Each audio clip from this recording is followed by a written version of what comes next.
Now, if you were to tell me just a week ago that this entire Taliban Qatarlson situation would get worse, I would, first of all, have a hard time believing you for the simple fact that how can it get worse than it already is?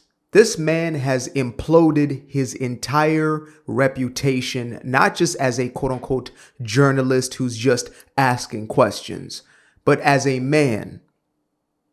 A complete lack of integrity, dignity, and honor. But if you were to tell me just a couple of days ago, it's going to get worse, I wouldn't be able to wrap my mind around that. Yet here we are today, and it has gotten worse. Now, the best that I can do for y'all is just to show y'all, right?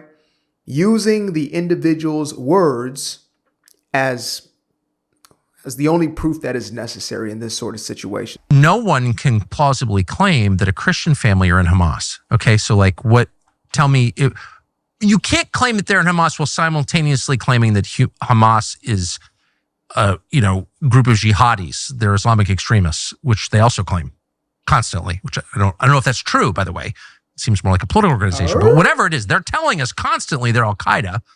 So it can't also be true that Christians are a member of Al-Qaeda. Sorry. Yeah. So then we know they're not in Hamas. So why did they get killed? Why was their church blown? Did you guys catch that? Taliban Qatarlson is a master at not just the word salad, but at essentially getting his point across in a very covert way. He's still in the camp of not saying the word Jew or the Jews, but instead uses words such as Zionist. What else does he have? He has Israelis or the Israeli government, IDF, that sort of euphemistic reference to just the Jews. And so he uses Christianity in the same way as a veil for what he actually wants to say. The main point in this 30-second clip was here. You can't claim that they're in Hamas while simultaneously claiming that Hamas is a group of jihadis. They're Islamic extremists, which they also claim constantly, which I don't know if that's true, by the way. It seems more like a political organization, but whatever it is. Just asking questions.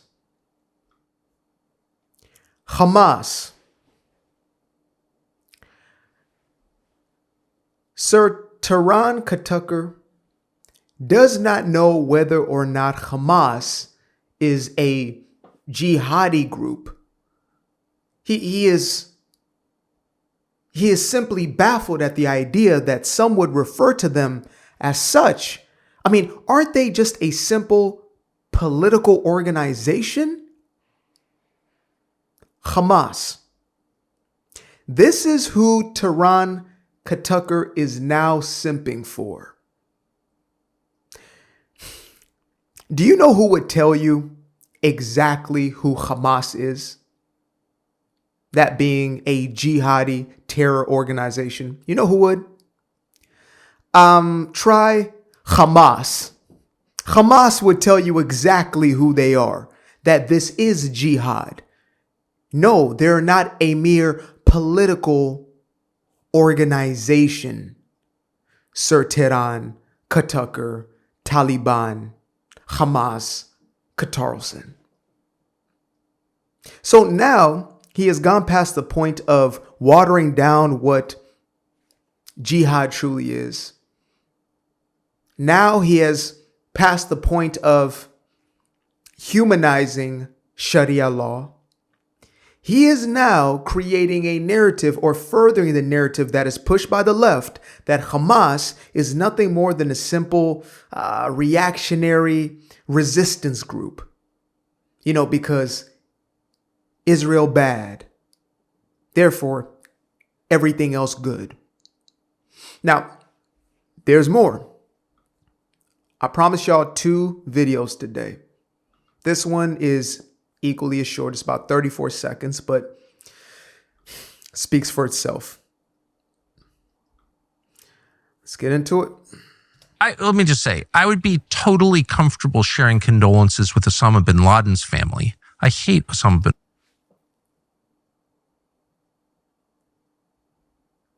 Yeah, I should have just told y'all that all we needed was the first 4 seconds of this video. Rewind. Let me just say, I would be totally comfortable sharing condolences with Osama bin Laden's family. I hate Osama bin Laden. On the other hand, if somebody dies, it's okay to say, I'm sorry to his family that he had a toddler. That's what I'm saying. Yeah. That's immaterial. He had a toddler.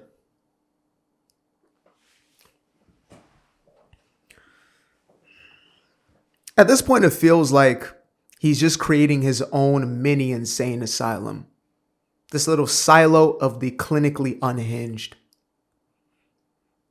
Including, but not, reserved for nuns with mustaches and non-historian historians.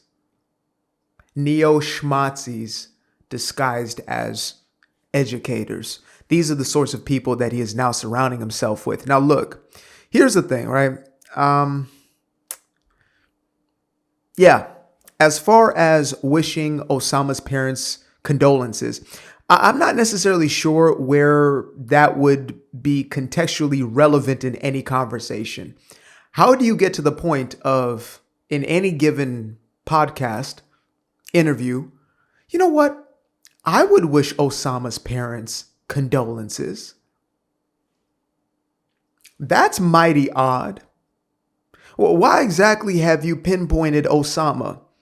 May it possibly have something to do with the fact that you are looking to cleanse the reputation of jihadists, fundamental Islamists?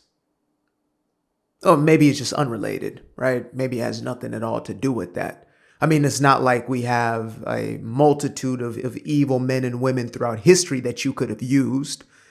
Instead, you choose Osama bin Laden.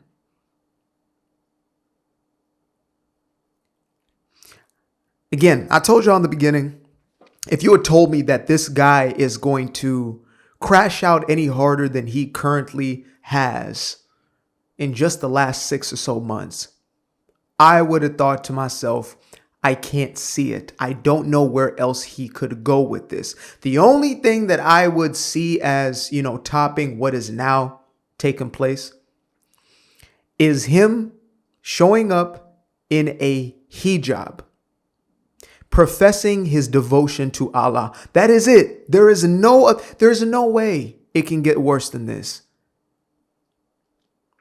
He is now simping, suckling at the teat of jihadists. Hamas? Yeah, I know those guys are, bloodthirsty monsters. I mean, are they really? Or maybe, are they just, I don't know. It's just a question I'm asking. I'm not laughing nervously, and this is not a nervous tick that I use as a means to cope through my lies, my deceit, and my selling of my soul. I'm just curious to ask, is it possible that Hamas is just a government organization? Huh?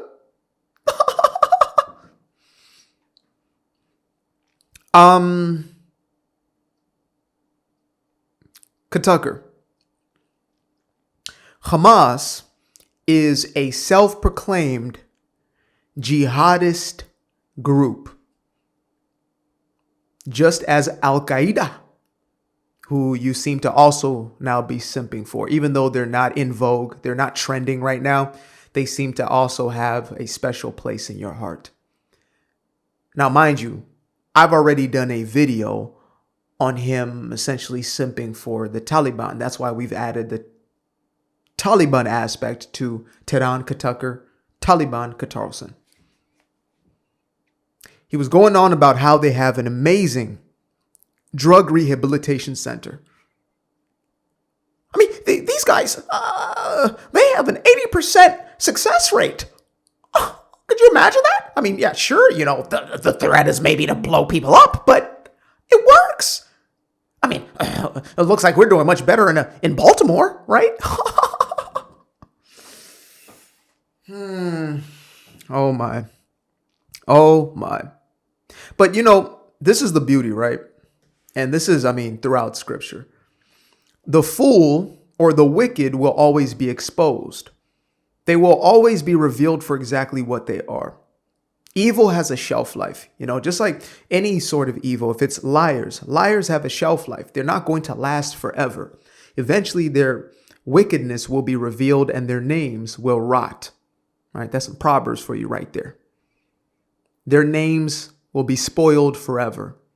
The righteous, their names will last throughout time. And truth be told, that's partially the reason why I do what I do, because when it's all said and done, I want what I represented to hold weight forever. I don't have to be the biggest, baddest, this and that and the third. No. But to know that I always strive towards the truth. Simple. Yeah. Appreciate you guys for tuning in. Now, if you'd like to stay around, make sure to click that little subscribe button down there, or you can show some love by going to the description below and clicking on the button titled Buy Me a Coffee. Leave a little something there, or click on the Cash App. Leave a little something here. Till the next time, peace. Aquarius. Where? I've been up for hours, I've been up for days, staring at the ceiling, I've been counting strays, I've been in my feelings, I've been out of mind. I've been getting visions of the other kind. I've been up for weeks. I'm in the count of blessings over count of sheep. I can never be the type to limit when it comes to me. I used to be the pleaser for the people. I ain't even